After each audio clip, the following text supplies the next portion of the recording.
thank you for joining. I gave the people that came off at the beginning a quick intro. We're excited to have you as our first guest here on Changing the Game, powered by Rock Automation. It's also Hispanic Heritage Month, so it's great to have a young Latina on as well.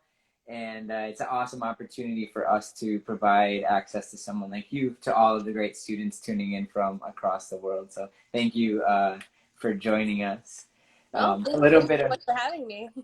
Absolutely. A little bit of background for all of you that are just joining us live. This is now Changing the Game, powered by Rock Automation. It's an opportunity for us to bring in athletes, experts in the field, and other inspiring people that are doing really cool things and changing the game in the world of sports. Our first guest is Lorena Abreu, who is a parkour specialist.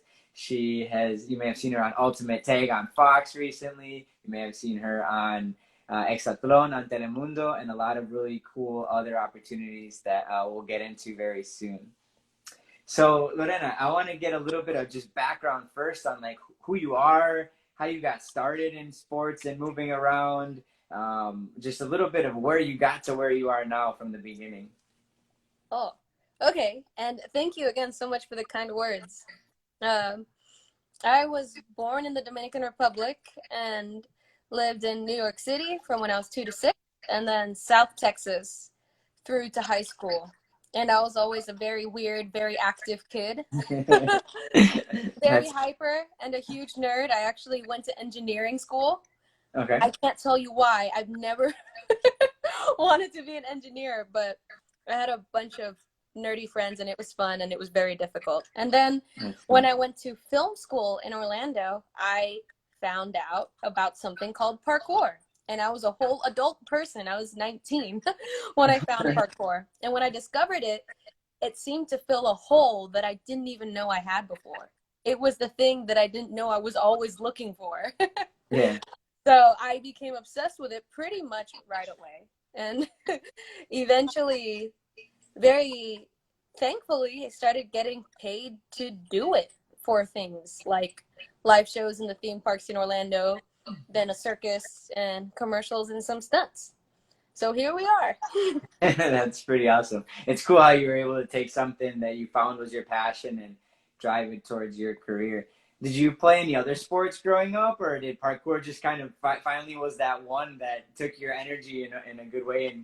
But did you have any other athletic background growing up?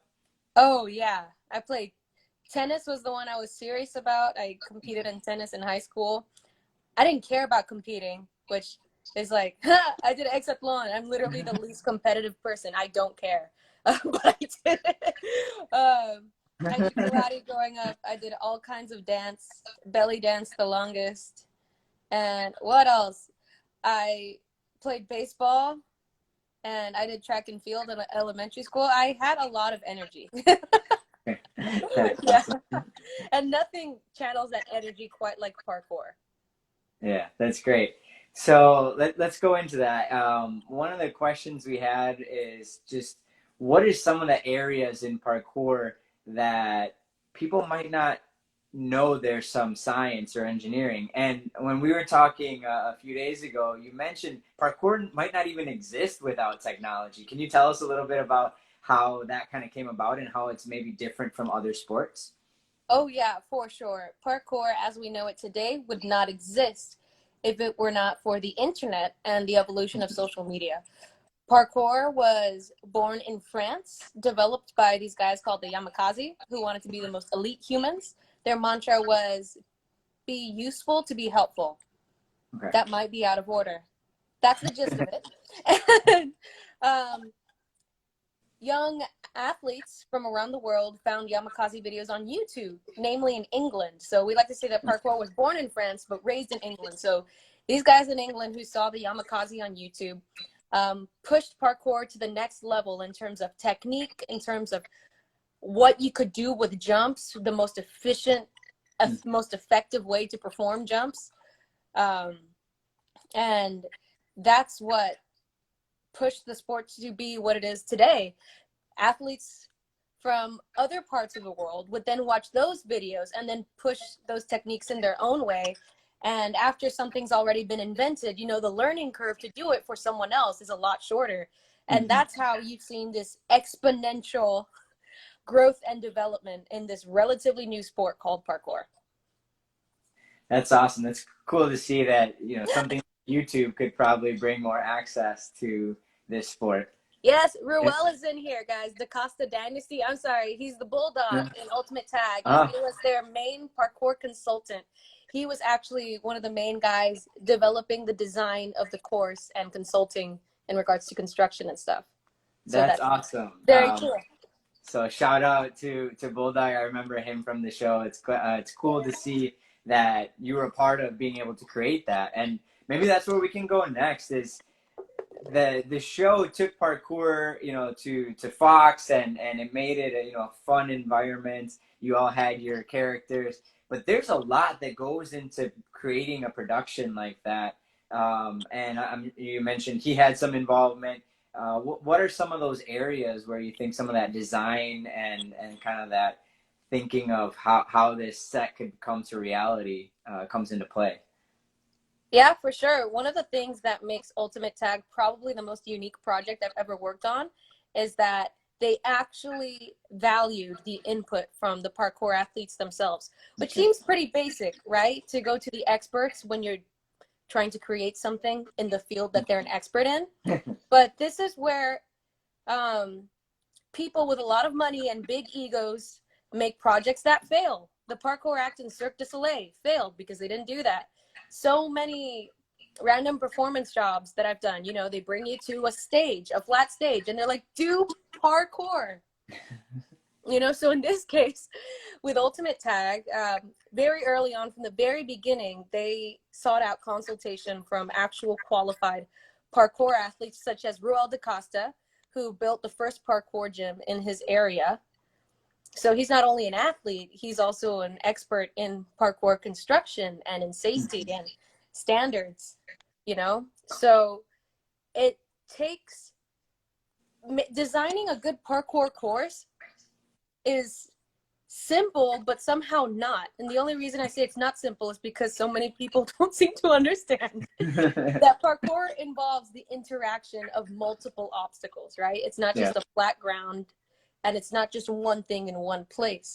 What makes parkour fun to do and interesting to watch is the assortment of obstacles that you have and how we can make those obstacles interact with each other. So that was the challenge in designing Ultimate Tag and making a stage that is dynamic enough for multiple people to run around, safe enough so that they wouldn't kill themselves. But yeah, at the end of the day, it has to strike the balance between those two so that it's safe, so that it's not too overwhelming for the audience and for the contestants that aren't necessarily parkour experts, and interesting enough for the taggers to have some fun with it, make some good TV.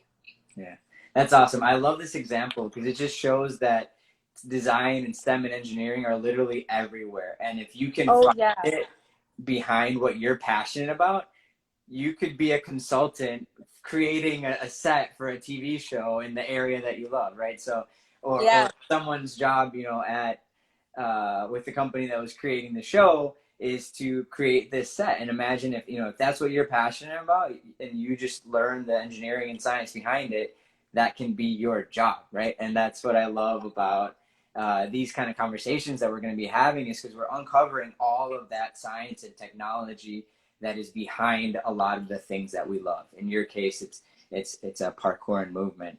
So that just really quick, Ruel DaCosta Dynasty, our bulldog, he's making a really good point. First of all, Toby Seeger, another super amazing parkour athlete who was a consultant for Ultimate Tag, but he also said that most people, when designing courses for parkour, just think of lines. And in parkour, a line is an A to B that we decide, right? Yeah. So when it comes to something like Ultimate Tag, you need options, right? You need a playing field that's open, but again, that's diverse enough for interesting things to take place, wherein the interaction of the athlete with the obstacles. So, yeah. Awesome. Good point, Ruel. That's great. We appreciate your comments in there and input. And then, guys, if you have questions based on what we're sharing or just other curiosities that you have, feel free to throw some questions in there in the comments. But that, what you just talked about in designing and the safety aspect of it, reminds me of one of the questions we got from someone who used the hashtag first game changers. And they wanted to know about what kind of safety you use when you're first getting started. Are you placing mats out on a course, or do you just start with kind of smaller jumps? How do you go about ensuring that you can have something that is kind of preparing you for the sport, but also safe for those who are participating for the first few times? Well, it is the latter. Most of us in my generation of athletes, like I didn't have a parkour gym to train at for my first 3, almost 4 years of doing parkour. So most of us learned outside. You know, it's kind of the whole thing. It's kind of the point of parkour. But of course, you don't immediately try to imitate what you see high-level athletes doing online, right? Ideally, you have someone to teach you and guide you. However, there are lots of good tutorials on YouTube. But you start small, right? Parkour is just a toolbox of movements, right? With a right and wrong way to do it. That's one of the biggest misconceptions about parkour, is that we're improvising when we go out and do things, and that there isn't really a method to what many people perceive to be madness, right? Okay. So parkour is a collection of very specific movements that have a right and a wrong way to do it. And when I say right and wrong, that just means safe. The right way is the safe way. Otherwise, if it's safe, you're fine. If you want to add extra flair, you want to put your hand over here. Besides being safe, there are no rules to parkour. So you learn the fundamental movements that compose that toolbox that is parkour. You learn the different vaults. You learn standing jumping technique, running jump, plyo, which is a jump and after a jump, strides, and swings. That's basically the gist of what all of parkour is. Mm-hmm. So all of those are things that are not inherently dangerous. They're not, depending on where you do them. You can do a jump from one curb to another curb, or you can do a jump from a 10-foot wall to another 10-foot wall. Okay. It's just like running. You can run around the block at your house, or you can do an ultra marathon. There's nothing inherently dangerous about parkour. It's just a series of techniques used to effectively maneuver in an urban environment. So no, you really don't need to find a soft place with crash mats to learn parkour. Mm-hmm. You just start small, start vaulting things that are low to the ground, start doing jumps that are very safe. And as you improve your technique, as you get more consistent, you level it up. And leveling it up isn't doing any different moves. Beginner's parkour is the same exact moves as the most extreme elite parkour. The difference, what makes the level vary in parkour, is the obstacles that you choose to do it on. Okay. I'm sorry if I sound preachy when it comes to parkour. I go off, man. No, that's great. I mean, thank you, Tavon. Oh my goodness, the flow is in here too. Tavon flows. I noticed he was one of my favorites on the show, honestly, and just the way that he could move around the course is absolutely amazing. So shout out to the flow. Yes. But I guess that's a good example, right? You're not just gonna watch a Tavon video and then just go to try to do exactly what he did. You start building exactly. the skill set, and you get better and better, and you're able to kind of complete more and more complex tasks. Just similar to what you students are doing. Some of you may have started with First Lego League, where you've got a Lego version of the robot, and you'll make your way all the way up to First Robotics Competition, where you've got an 150-pound robot with industrial materials that are doing really cool things. So that's a cool kind of comparison there, is starting, not being afraid, but also understanding where you're at and then where you can kind of go to. One thing I wanted to know is, what's one area that you feel has just been untouched when it comes to technology and parkour? Is there an area that you think there could be a good positive impact from technology or science that really hasn't changed much in the sport yet? Yeah, well, I'm very curious to see how far we could push parkour with physics, right? Okay. So a jump is a vector, right? Mm-hmm. You have to factor in how much height you need. You need to factor in how much momentum you need. You need to factor in how much force you can produce with the concentric muscle motion of your legs. That's going to tell you how far you can get. And then the angle at which you place your feet and aim it for the edge of the wall is going to determine your technique and control in landing it. Mm-hmm. Right? So there are all of these calculations that happen in our brains with no specificity, no real in-depth understanding, but they're happening. Yeah. You know? We refine our technique by just doing jumps over and over again, and it gets to the point where your brain and your body just understands what's going on and what you need to do to get the result you want. But I wonder if with technology, with some kind of special camera or meter, if all of these different factors could be precisely calculated. Yeah. Because we take that aspect of parkour very seriously. So I'll use competitions as an example to show how we train and what we generally do with parkour. So we have speed competitions, which obviously is an A to B, as fast as you can. What makes it different from an obstacle course race is that there's direction changes. You have multiple options, so you can play to your strengths or weaknesses, and it's very technical. We have skill competitions, which is testing how much power you can generate with optimal technique. It doesn't matter how far you can jump if you don't have perfect tech in a skill comp. So that's going to be a small series of challenges or a single physical challenge that you have to complete, and the judges, you get points based on your execution and completion of the challenge. And then we have style competitions, which is A to B as creatively as possible. They give you a section of a course and you show off your creativity and acrobatic skill. So when it comes to skill stuff, which is basically at the core of fundamentally of what parkour is, right? Most athletes are pushing the limits in regards to their power and their technique. Okay. And that's where, I would love to see someone give us mathematical proof for what we're doing. Maybe then people will understand. I'm trying to help people understand what we're doing, but it's difficult. You know, maybe if you give them numbers, some more people will understand. That's awesome. And Tavon seems to be loving what you're saying. He's throwing in facts. Yes, girl. And thank you, Aaron. Yeah, that's it. That's exactly why I recently made that video, What is Parkour?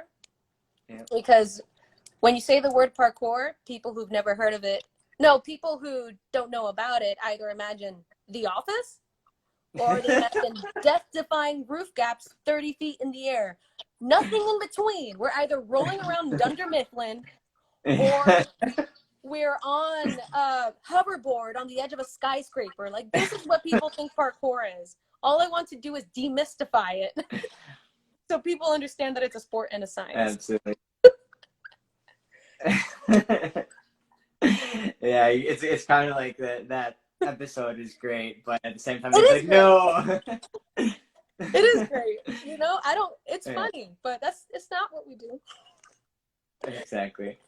And Tavon said, yes to the physics as well. And I think that's awesome. So let's maybe throw out a couple ideas there for the students. So you mentioned knowing the angles or the forces. Imagine maybe some of these students can start working on some parkour glasses or goggles where you can look at your next object and calculate the angle or the amount of force you need. And if you know how much force you can generate, okay, maybe I shouldn't try this one, or okay, I feel like I can do this. And maybe you're moving too quickly to be able to do those kind of calculations, but maybe as you're analyzing the movements you're going to do prior to doing them, you can look at some of that stuff. You also mentioned on the kind of scoring for the competitions. Is that just kind of the judges kind of up to their judgment, I guess, for lack of a better term? Are they just kind of viewing what it is, or are there easy ways for them to analyze how an athlete landed, or the angles at which they took, or how many rotations they had. I wonder if technology could help in that space. But how do they do it now? Oh, yeah. So in style competitions, just like, BMX park or anything, it's subjective. It's always going to be subjective, right? It's about your creativity. We have a panel of judges in style competitions, and we usually have one judge. That's each judge is looking at something different. So we'll have a judge. I wonder if there's ways that teams could think about how you analyze some of those things. What about shoes?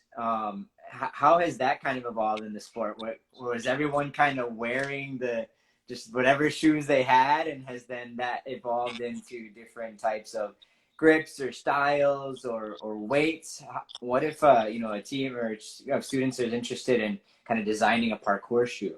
Is that something that would be kind of well received by the community? In the toe, and in terms of thickness, the most thick we go is like medium thick, and we'll train in really thin shoes if we want to place emphasis on technique. All right, everything we do in parkour has to be done on the balls of the feet. That's the proper way to jump and to absorb jumps so that you load properly, mostly into your posterior chain when you're doing parkour, and you don't crock your knees and you don't hurt your ankles. So when you're wearing thin shoes with thin midsoles, you'll feel anything you do even remotely wrong. Right? So no arches, no heels for you. You'll get perfect technique if you train a lot in really thin shoes. But if you're doing a lot of stuff on concrete, you'll get more forgiving shoes because statistically, we're just not perfect all the time. So yeah, but that's the biggest thing, the single panel rubber outsole, those rules that parkour people use. But yeah, see, when we generally look for minimal heel drop in our shoes. So that means there's not a huge difference between the heel height and the toe height. Okay. And this is generally as thick as we want to go. We don't usually go thicker than this because, ankles. Yeah. But yeah, and the thinner we go in our parkour shoes, the more perfect technique we need to have, which we sometimes do on purpose. Awesome. Great. So yeah, that helps. If anyone that's out there that's excited about potentially designing or reinventing the parkour shoe, there's a few tips. And I think you mentioned before too, you want like a flat surface, not like the little triangles Generally, at the yeah. bottom of the shoes, right? Okay. And then so for those teams that might be super interested in taking this to the next level, let's read Bulldog's comment here. His Instagram is Dakota_Dynasty. Says he wants to work with a company. How about some first students to develop smart shoes? I've created some ideas around this already. The idea is they would download data of impact your body has taken, foot placement, etc. So teams that are interested in potentially developing solutions for this sport, and I could see this potentially helping other sports as well.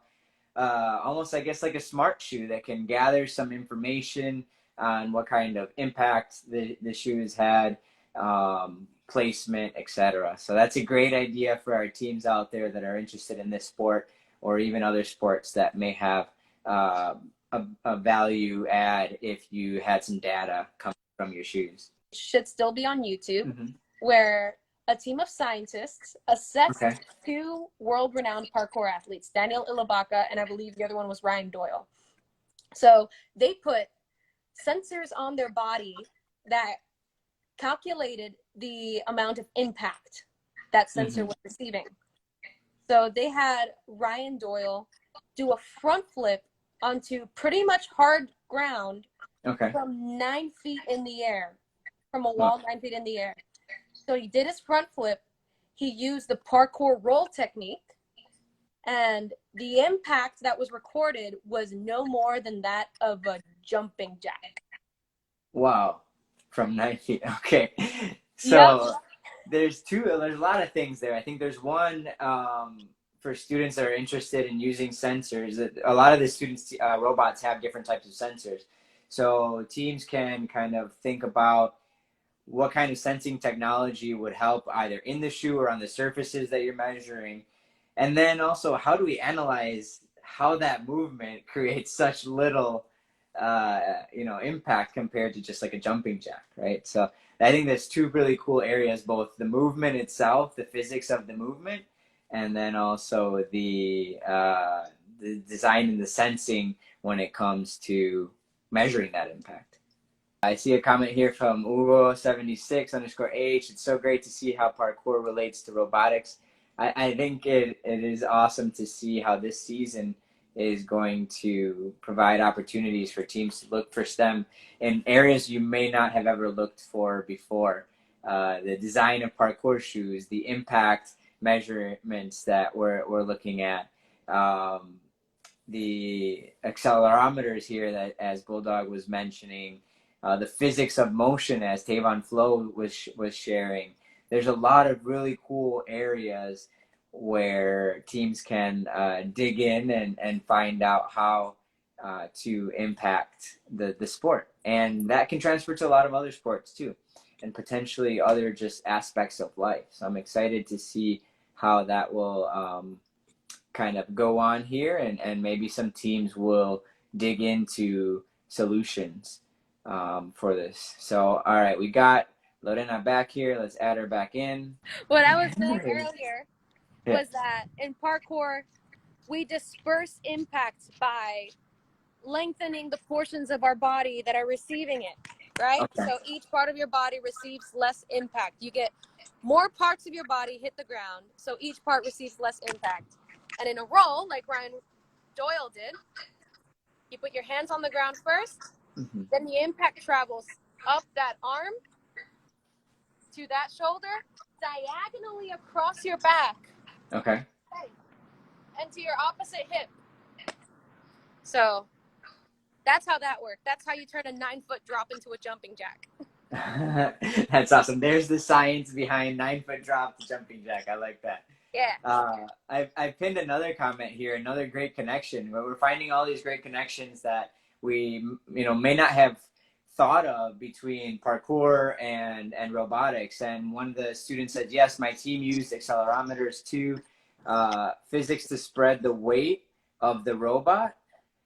Very cool stuff. So teams, you can apply that quick lesson that Lorena just gave you on how the movement and kind of your impact is spread out, and apply that to your robots depending on what task you're trying to do. And Bulldog is throwing in force dissipation there. Yeah, Ruel, coming in hot with the force dissipation. Thank you for the terminology. Yeah, that's awesome. So I'm glad we're finding so many cool connections. I hope teams will look into a couple. Just to recap, for those of you who may be joining in late to the conversation, we've looked at how you could impact the sport via the design of shoes. We've looked at how you could potentially measure, view angles, and impact. There's a lot of cool ways that we can connect what athletes are learning in this sport and how they're taking it to the next level, and apply that to other spaces, or even add a little bit of extra technology in there to help them take their abilities even further. And so one thing that I like, that I think I've noticed just from our conversation, is for a beginner parkour athlete, if you understand the physics, if you get some of these conversations that are going on right now, I'm sure they could probably increase their ability without necessarily having to become stronger. But I also know there's a lot of conditioning that you must do in the sport. So is there any other kind of exercise that you do, and how does kind of STEM fit into that space? Yeah, absolutely. So the foundation of parkour is a jump, right? And landing a jump is basically a weighted eccentric. What else is a weighted eccentric? A squat. For those of you who don't know what an eccentric is, it is your muscle producing tension as it's lengthening. So that's the part of the squat where you're lowering down. So when you're taking off for a jump, it's the same as the concentric part of a squat. When you're absorbing the jump, it's the same as the eccentric phase of a squat. And it's literally the same thing. It's not the same as jumping in place. It's not the same as running, because you're jumping a distance, right? So when you're squatting, the weight, the resistance comes from the barbell that's on you. When you're jumping, the resistance that you're counteracting is the momentum you've got going behind you. So squatting is the cornerstone of conditioning for parkour. You know, of course, in addition to calisthenics and mobility work to make sure our body mechanics are moving the way they're supposed to. But yeah, most people who do parkour seriously take their conditioning very seriously, and weightlifting plays a huge role in that.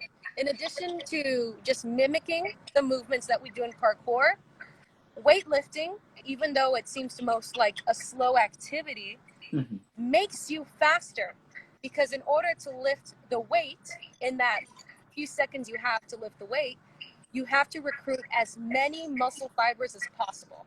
Okay. So that means you can tap into those muscle fibers that much faster when it's time for you to perform a jump. So doing a heavy squat can be the difference between accessing 20% of your power, because your nervous system is only accessing some of your muscle fibers in the short time you need to perform a jump, or having access to all of your quad, all of your hamstring, all of your glute, because you've conditioned your nervous system to have to recruit all of that quickly by weightlifting. Okay. I'm sorry, I get really into it. No, that's great. And just again, it shows that just by understanding the science behind your training, you're going to be a much better athlete. And so it's great to see that it goes in both directions. Yeah, and it can get extremely technical if you go, when you look at Olympic explosive power athletes, they're using all kinds of technology to get an edge on their conditioning. And I have friends even in parkour now that are starting to use accelerometers to measure the speed of their concentric phase, their eccentric phase in their squat. So calculating how fast they can bring the barbell up and stuff like that. And that's beyond my pay grade. It's still a little bit advanced for my understanding, but that's another place where where after you get to a certain point as an athlete, you look for anything you can to get an edge, and technology is filling in that need for a lot of athletes that I know. Awesome. That's great. And so are they using certain apps to track that as well? Is that something teams can start to look at? How could I connect an accelerometer to something that can then track my actions that day, and then allow me to view back and see if I've improved, or how maybe one technique versus another may have impacted my strength or the amount of impact I'm taking?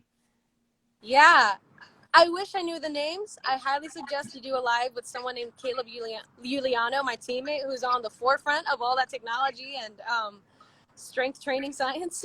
But he's got some kind of machine that connects to an app on his smartphone that tells him how much force he's producing in a lift, how fast he's performing each portion of the lift, and he can then use that to maximize the time he spends in the weight room, optimize the work that he's doing, and see the biggest benefits in parkour. Awesome. So I want to give you this one. This one's like your magic wand, right? So if these teams and the students were to design anything to help make the parkour world better for you, this is a really tough question, because it's like almost like the three wishes from a genie. You want to make sure you ask for the right thing, so you can take your time.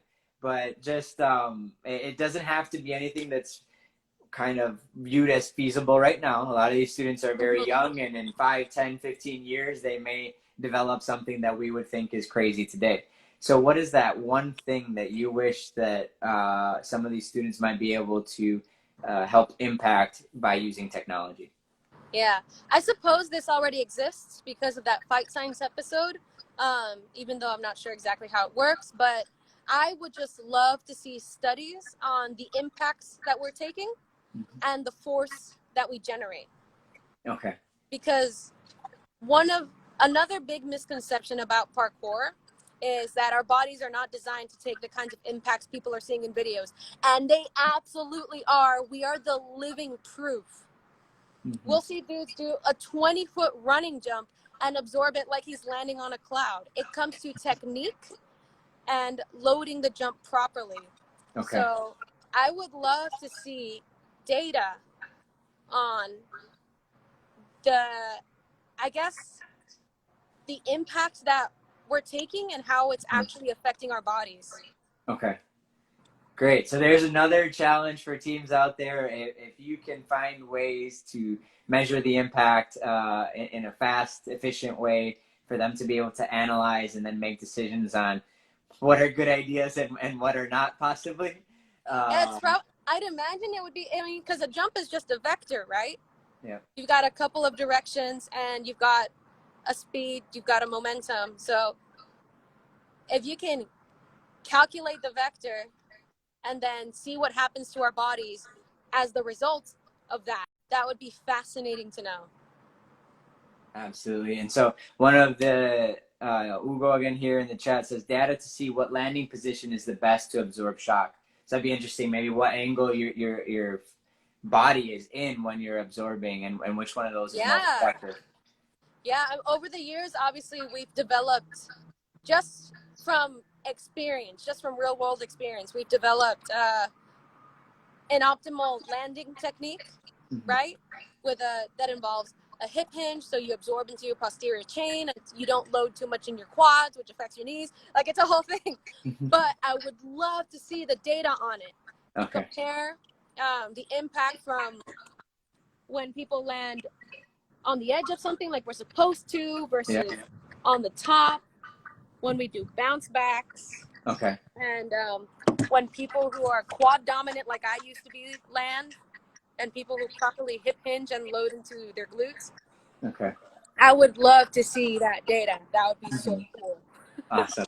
And let's give teams a couple whys for that, so that they not only is it cool, but how else what would motivate them to go into that space. So I'll give out one or two maybe, and then maybe you might think of others. So maybe that's one way for coaches to be able to better analyze and show someone that's new in the sport why they should or shouldn't do something for safety purposes. And then I think also for you as athletes, as to protect your body. Is there any other big reasons why you think teams might want to go into that? Absolutely. And at a certain point, I think it could also help elite athletes gain an edge. You see the same thing in weightlifting. Weightlifting is a hugely powerful and extremely quick movement. I'm talking about Olympic weightlifting, clean and jerk, right?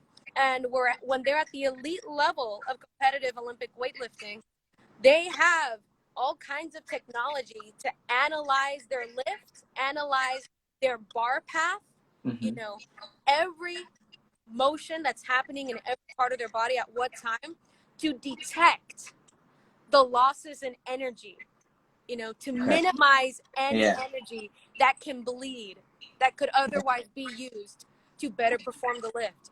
I am sure that level of technology could potentially be applied to jumps. Okay.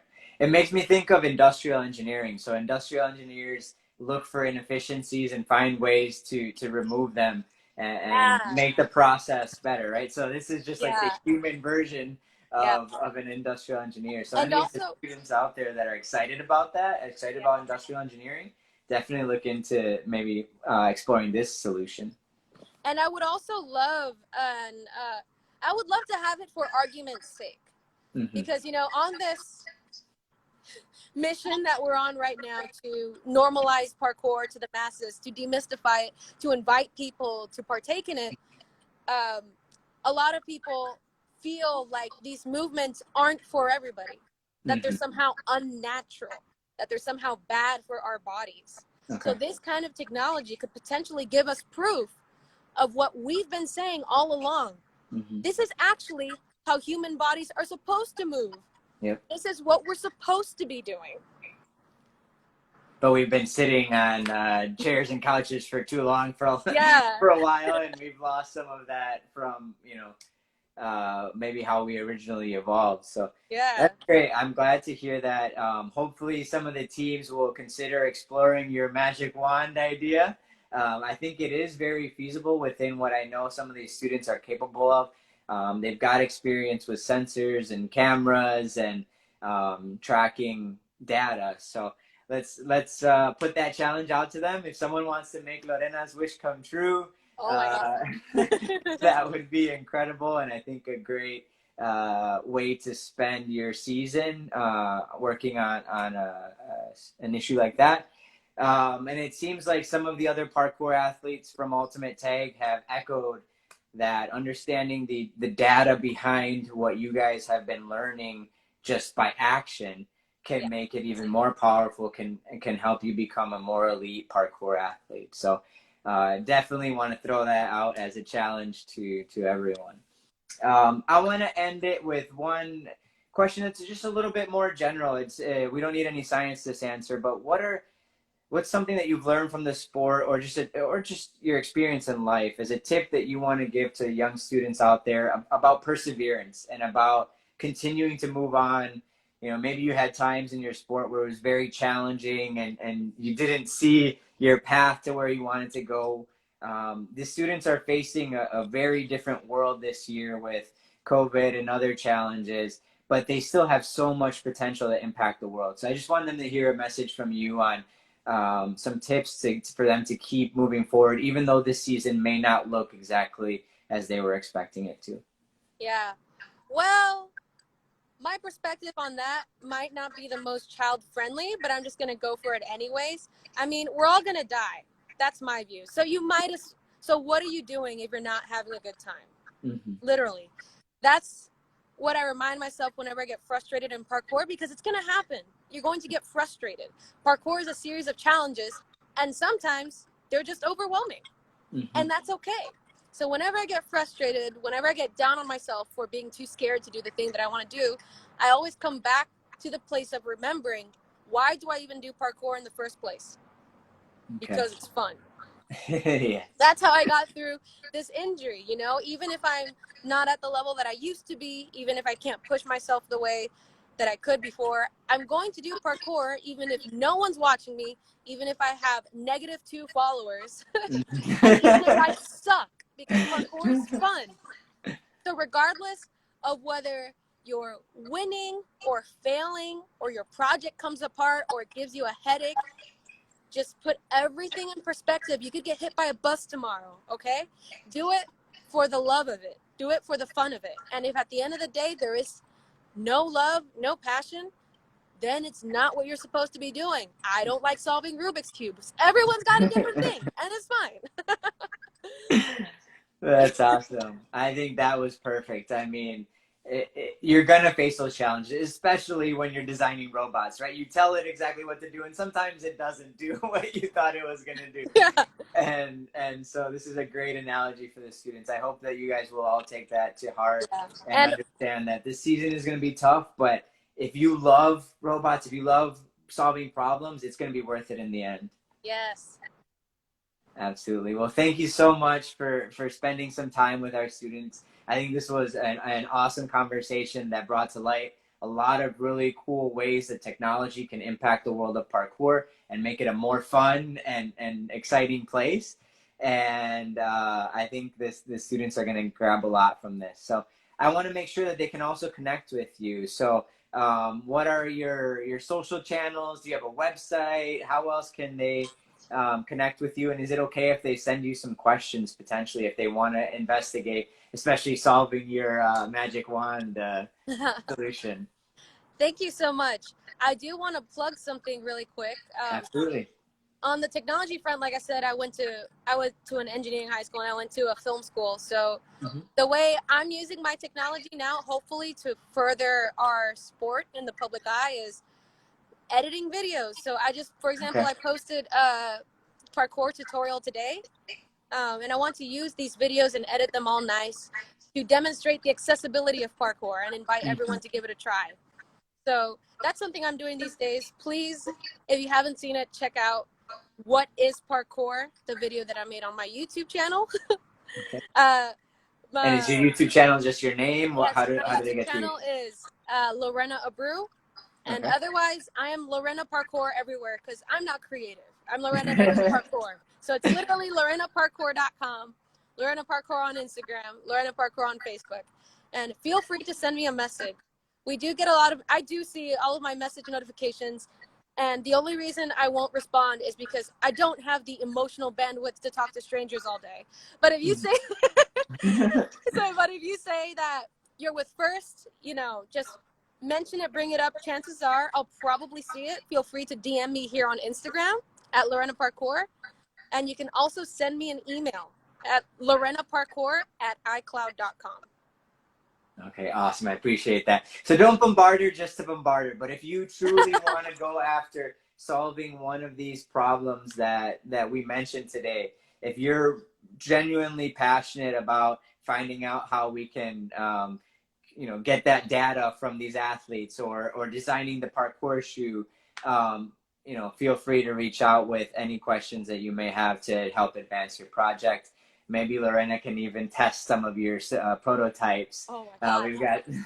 We've got some other athletes in here, Raul and Tavon, that are experts in this arena. And if you guys have a solution that you're working on, I think this would be an awesome group to get it to. So let Lorena know, let me know, and we'll make that happen. So thanks again for being on here. Thank you to First for allowing us to put this Changing the Game series together. Lorena really is a game changer. She's doing it with her videos. I think we need that as well within the robotics community. Great, fun videos that show that it's for everyone. What I loved about your last parkour video was that you said your mother can do this, your grandma can do this. And that's how technology should be. It's for everyone, no matter your background, no matter where you come from. So this is awesome. Thank you also to Rockwell Automation for sponsoring this opportunity. And if you want to follow me, because I'm not on my account right now, let's stay connected at J Flores Inspires, and definitely follow Lorena on all her channels and give her a lot of love. So thanks again. This was a lot of fun, and hopefully, later on this season, we'll come to you with some awesome solutions. Thank you so much. It's been an honor. And if that happens, I'll die from excitement. That would be crazy. Great. All right. Thank you. Thank Talk you. to you soon.